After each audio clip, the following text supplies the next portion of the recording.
Well, listen, first of all, I appreciate President Trump and wanting to open the Straits of Hormuz, certainly, and also put together a deal with the Iranians that would give us everything. They would have to surrender everything that we would take away from them using military force.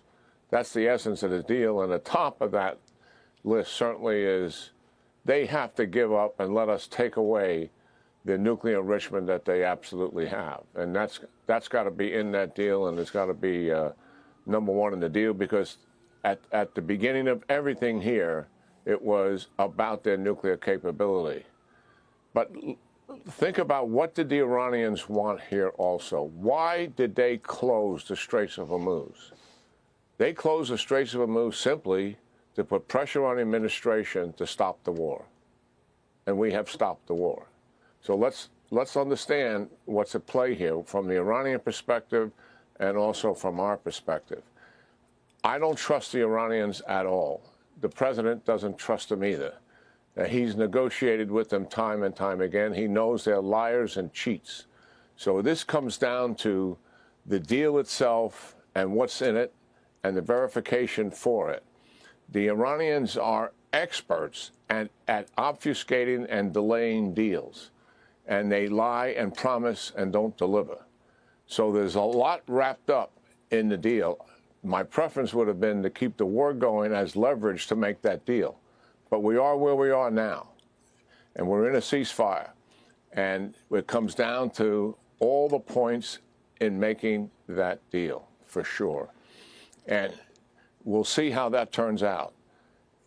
It looks like the president is getting indications from the Iranians that they're willing to concede on all of those points. I don't dispute the fact that people are saying that. Whether they actually do it is another matter, and that's my concern about this. And the president and his team knows who they're dealing with. So we're going to have to hold their feet to the fire, and if this blows up in our face, we have to have the stomach to finish this militarily. And the Iranians are counting on the fact, I think where they're coming from, delay, obfuscate, and that the fact that the Americans have stopped and the straits are open, and ships are starting to flow again, that we would not have the stomach to go back and return to military operations. That, I think, is their strategy. And we'll see if that unfolds. We'll know pretty quickly when it gets down to the actual fine points of the deal and how we verify it and the concessions they're willing to make. And we'll see what that is. But I am skeptical about where we're heading with the Iranians, because I flat don't trust them, and I don't like taking the pressure off them by going to a ceasefire, which is what they wanted in any event, to force the United States to stop the war. And we have done that, admittedly only temporarily, but we got to see what's in that deal. General, it sounds like you think this ceasefire is not going to last. And if it doesn't last and it blows up, what do you think the U.S. military posture should be? Well, we have to finish what we started. The Israelis need about 10 days to 2 weeks. We're about the same. There's still lots of targets out there for the hit in the minds of military commanders. And I really do think if the deal blows up, it comes down to Carg Island and forcing either take control of Carg Island and take control of the distribution of oil, or destroy it and force an economic collapse. Either you take control of Carg Island and then you have the leverage to bend them to our will and actually force them into a position that we truly want. And that sets the regime, I think, on a path to regime collapse. There's no way we can know that for sure, and we've said that from the outset.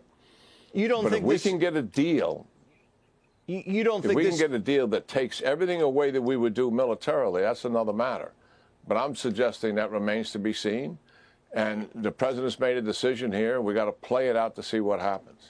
You don't think this could be a misdirection on behalf of the administration to take Carg or deploy a more aggressive option?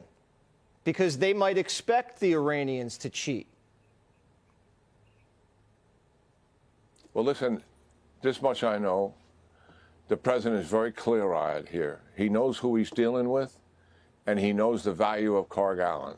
And in my mind, he knows full well he can take control of it or he can destroy it. And he knows it is a seminal point in Iran's future.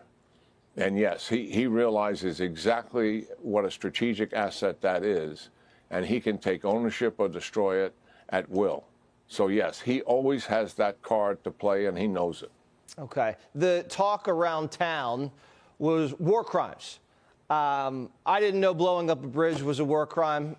There's been a ton of past presidents and a lot of wars that have hit bridges, that have hit power plants. How did you process hearing all that? Well, look, we know our president, right? He uses rich and colorful language, and he uses it as leverage in negotiations. And I think a lot of that was at play here. And it doesn't mean for a minute that he's not going to use maximum military force to crush this regime. He certainly intended to do that. And he had plenty of options to do.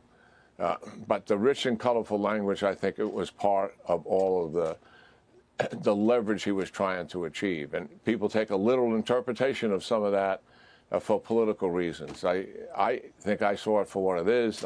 I saw it as the president's language as leverage in dealing with the Iranians. And that's all it was. And I don't think we were on a path to commit war crimes. Not at all. Yeah. Trash talk, as we call it.